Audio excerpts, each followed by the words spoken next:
to check water is this, no? We have one oxygen and two hydrogens. How many electrons have oxygen in the last orbit? 6. Oxygen. Oxygen. Oxygen, sulfur, tellurium, polonium. What group is that? 6. Group number 6. How many electrons? 6 electrons in the last orbit. And hydrogen? 1. Hydrogen, 1. What element have more energy? Oxygen. What element attract the electron from the other one? Oxygen. And the other one release. This one release, this one release, this one complete 8, 0 and 0, and the molecule is perfect. You like it? In the future, the element that releases the electron will be called the anode. The sacrificial anode. You hear that word? I am going to install sacrificial anodes in my boat. Those elements release electrons, the oxygen attack that element, and the oxygen no attack the other metals, attack that element. This is the sacrificial. You know?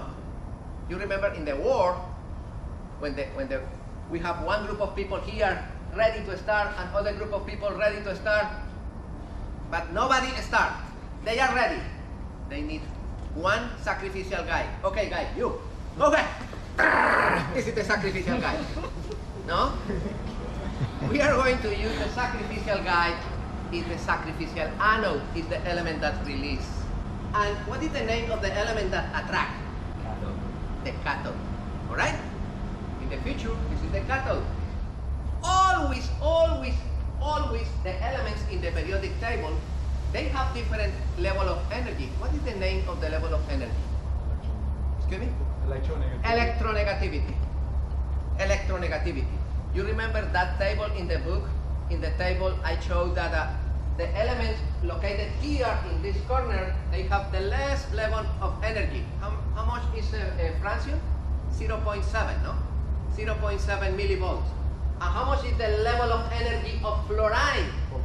4.0. 4.0 millivolts is a lot, no? What is the meaning of that? And what is the level of energy of oxygen? 3.6, no? 3.5, 3.6. What is the level of energy of chlorine? 3 point something. Those elements located over there in that corner, oxygen, sulfur, chlorine, fluorine, are the elements with more energy. They destroyed everything. And the elements located here in this area, they are the element with low energy. Normally they release electrons. It's clear? The elements located over there are noble, more nobles. And the elements located here are less noble. If you put together two metals, the more noble metal try to attack the less noble. Always. The more noble try to corrode the less noble. Just think of What is the element in the environment with more energy with respect to the rest of the elements? Oxygen. For that reason, everything at the end of the day will be oxidized.